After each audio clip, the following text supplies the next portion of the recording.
লোকলিখিত সুসমাচার 22:30। Hallelujah. লোকলিখিত সুসমাচার 22:30 পেয়েছি।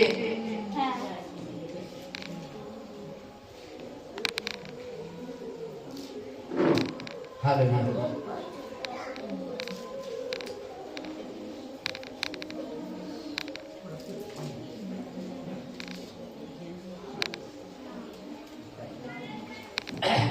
যেন তোমরা আমার রাজ্যে আমার মেজে ভোজন পান করো, আর তোমরা সিংহাসনে বসিয়া ইসরায়েল দাদাস বংশের বিচার করিবে।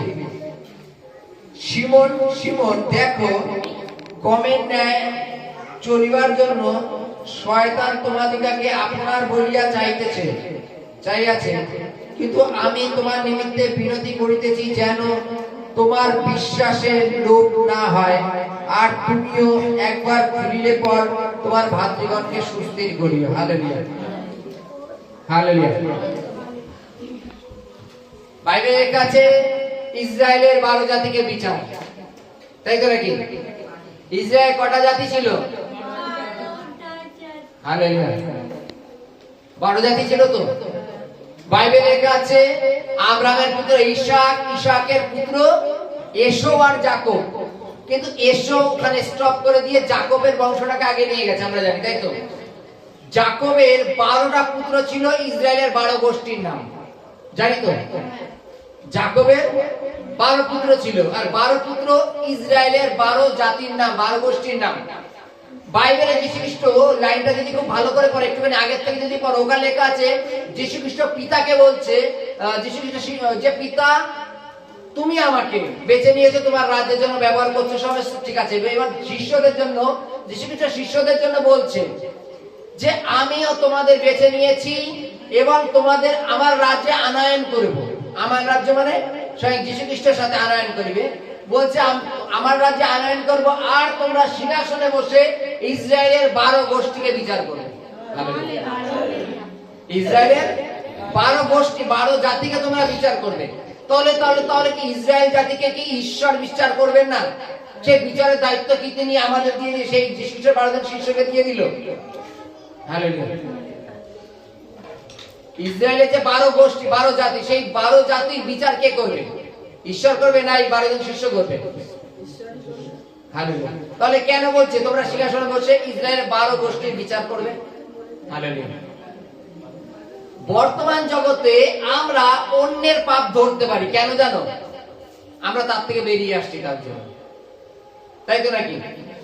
অন্যের ভুল ভ্রান্তি আমরা ধরতে পারি এই কারণে যে আমরা যে ভুলটা আগে করতাম সেই ভুলটা এখন করি না, ওর থেকে ফিরে এসছি বলে আমরা অন্যের ভুলটাকে ধরতে পারি, তাই তো?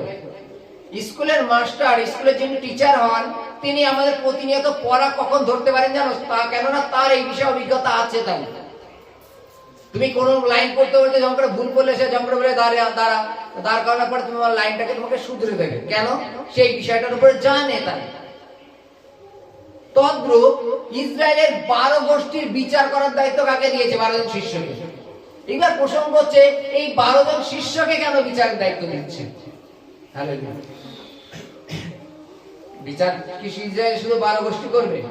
মানে 12 গোষ্ঠীকে যিশু 12 জন শিষ্য করবে? বিচার করার অধিকার তোমারও আছে। ঈশ্বর তোমাকেও বিচার করার অধিকার দিয়েছেন, জানো? যদি তুমি তোমার চোখের সামনে কাউকে অন্যায় করতে দেখছো, তাকে যখন তুমি বলছো, অ্যাকচুয়ালি তার একটা বিচার হচ্ছে যে তুমি এটা করো না, এটা করা উচিত না। তুমি যে তাকে বলছো ঈশ্বরীয় সুসমাচার জানকারী, এটা এক ধরনের বিচার যে তুমি পাপ থেকে ফিরে আসো, তোমার এটা করা উচিত হয়নি। বাইবেলে লেখা আছে সদম আর গমোরা, তাই তো? সদম আর গমোরা কার বিচার করবে জানো? সরি, নিনবী সদম আর গমোরার বিচার করবে, জানো তো নাকি? নিনবীরা মন পরিবর্তন করেছিল, যেখানে জোনা প্রচারে গেছিল মাছের মধ্যে দিয়ে। সেই গ্রামে জোনা প্রচার করার পর তারা মন পরিবর্তন করে ভস্মে বসে ঈশ্বরের আরাধনা করেছিল, তাই তো নাকি? বলছে তারা পর্যন্ত ওদের বিচার করবে। বিচারটা কি? যে তোমাদের সামনে ভাববাদীরা প্রচার করেছে, ঈশ্বরের সুসমাচার প্রচার করেছে, কোনটা কোনটা পাপ, কোনটা কোনটা পাপ না, সেখান থেকে ফিরে আসো।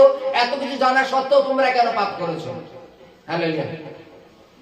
আমরা আমাদের ছোট ছোট সন্তানদের শিক্ষা দিই, স্কুলে যাচ্ছ, স্কুলে কারো জিনিস ধরবা না, কাউকে মারবা না, কারোর পেন নিয়ে নিজের ব্যাগে ভরবা না, কারোর সাথে অশান্তি করবা না, ইট মারামারি করবা না, এরকম ভাবে আমরা সন্তানের শিক্ষা দিয়ে পাঠাই, তাই তো? যেটা করবা না, কেন? এটা পাপ, এটা অন্যায়। শুধু এই আইনটা কি শুধু সেই বাচ্চাদের জন্য নাকি আমাদের জন্য? তাহলে আমরা এটা কেন করি? হালেলুয়া। তাহলে আমরা এটা কেন করি? এটা হচ্ছে আমাদের পাপ। আর এটাই ধরিয়ে দেওয়া যে তুমি এই পাপ করছো, এই পাপের থেকে ফিরে আসো, এই পাপটা আর করো না, এটা ধরিয়ে দিতে হয় আমাদের বলতে হয় যে এটা করা মন্দ, এটা করা মন্দ, এটা করা উচিত, এটা করা উচিত না। বাইবেলে লেখা আছে কোন এক ব্যক্তি যদি কোন এক স্ত্রীর প্রতি কাম দৃষ্টিতে দেখে, সে তখনই তার সাথে ব্যভিচার করে ফেলে। হালেলুয়া। জাস্ট দূর থেকে দেখা, তাই পাপ। আমরা রাস্তাঘাটে বিভিন্ন ক্ষেত্রে দেখি যে অভিলাষপূর্ণ লোকজন, বাইবেলে বলে যে কুদৃষ্টিতে একবার দেখলো সে তখনই তার সাথে ব্যভিচার করে ফেলে, পাপ করে ফেলে। আর তাদের আমাদের এইটা শিক্ষা দেওয়া প্রয়োজন যে তুমি এই কুদৃষ্টিতে তাকে দেখো না। হালেলুয়া। যখন আমরা প্রভুকে জানতাম না তখন এইরূপ ছিল, কিন্তু যখন এখন প্রভুকে জেনেছি তাহলে আমাদের সমস্ত পাপ থেকে ফিরে আসতে হবে। কেন? আমাদের অনন্ত জীবনের লক্ষ্য হওয়া প্রয়োজন। বাইবেলে বলছে যে তোমরা 12খানা সিংহাসনে বসে ইসরায়েলের 12 গোষ্ঠীর বিচার করবে। 12 জন সিংহাসনে বসে ইসরায়েলের 12 গোষ্ঠীর বিচার করবে। তাহলে আমরাও তো, হালেলুয়া, তিনি আমাদের জন্য স্থান প্রস্তুত করেছেন। আমরাও তো সেই বিচারটা করতে পারি যে যখন যীশু খ্রিস্ট মানসিক শরীরে এত প্রচার করেছেন তখন অনেকে শোনেনি ঈশ্বরের সুসমাচার। এখন পৃথিবীর বিভিন্ন প্রান্তে যীশু খ্রিস্টের সুসমাচার প্রচার হচ্ছে যে তোমরা মন পরিবর্তন করো, পাপ থেকে ফিরে আসো, অনন্ত জীবনে পৌঁছাও, কেননা স্বর্গরাজ্য সন্নিকট। তারপরে যখন তারা মন পরিবর্তন করছে না, যখন বিচারের স্থানে যাবে তখন তোমার সাথে দেখা হয়, তুমি ডাইরেক্ট বলবা যে তোমাকে অনেকবার বলেছিলাম মন পরিবর্তন করার জন্য, তুমি মন পরিবর্তন করছো। হালেলুয়া। আমরা প্রত্যেকে আমাদের জানাশোনা রিলেটিভ পাড়া প্রতিবেশীর মধ্যে কি আমরা সুসমাচার প্রচার করি না? কিন্তু যখন সেই ব্যক্তি কোনো এইরূপ সমস্যায় পড়বে তখন তুমি তাকে চেতনা কি দাও না? তোমাকে বলেছিলাম তো মন পরিবর্তন করার জন্য, তোমাকে বলেছিলাম তো পাপ থেকে ফেরবার জন্য, তুমি ফেরোনি কেন? আর এখন দেখো তুমি সমস্যায় ভোগ করছো। আগে সন্তানকে শিক্ষা দিয়েছিলাম কারোর সাথে গন্ডগোল করবা না, পরে সেই সন্তানকে যদি কেউ চর মেরে চলে যায়, তোকে চর মেরে চলে গেল না, আমি ওনার ছেলেকে মেরেছিলাম, তাই তখন বাবা মার বক্তব্য কি থাকে? আমি তোমাকে বলেছিলাম তো যে কারোর সাথে মারামারি করবা না, যার জন্য তোমার এখন ওর বাবা এসে তোমাকে মেরে চলে গেল, কেমন লাগলো? হালেলুয়া। আজকে বলছে আমাদেরও সেই বিচার করার অধিকার আছে। যারা প্রভুকে জানে না, মানতে চায় না, বুঝতে চায় না, তাকে বলার অধিকার আমাদের আছে যে তুমি পাপ থেকে ফেরো। হালেলুয়া।